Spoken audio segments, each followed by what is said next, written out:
নমস্কার। বিজেপি বিরোধিতা করার জন্য কেবলমাত্র রাজনীতি নয়, যেটা সত্যি সেই কথা কাউকে ভয় না পেয়ে এবার সোজাসুজিভাবে বলা শুরু করলেন বিজেপি বিরোধী রাজনৈতিক দলে থাকা প্রকৃত দেশপ্রেমিকরা। বিষয় হচ্ছে, যখন সীমান্তে ভারতীয় সেনাবাহিনী পাকিস্তানকে জবাব দেওয়া বন্ধ করেছে, তখন অনেকে কটাক্ষ করে বলা শুরু করেছেন, যা ইন্দিরা গান্ধীর সরকার পেরেছিল সেটা মোদি সরকার পারল না।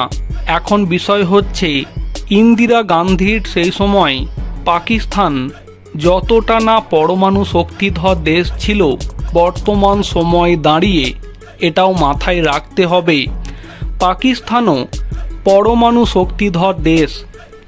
সংঘর্ষ বিরতির পর থেকেই কেমন যেন অন্য সুরে কথা বলতে শুরু করেছে কংগ্রেসের তরফে বারবার ইন্দিরা গান্ধীর সাথে বর্তমান প্রধানমন্ত্রী নরেন্দ্র মোদীর তুলনা টানার চেষ্টা করা হচ্ছে।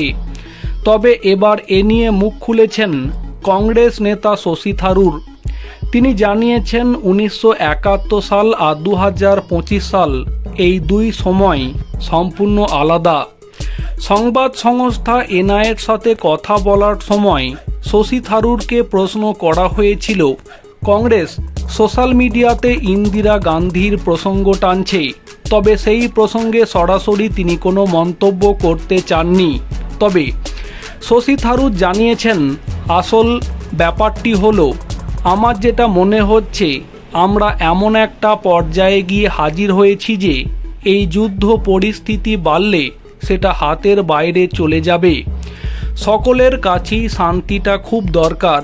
আসলে সত্যিটা হলো, 1971 সাল আর 2025-এর এই পরিস্থিতির মধ্যে মিল নেই, উভয়ের মধ্যে ফারাক অনেকটাই।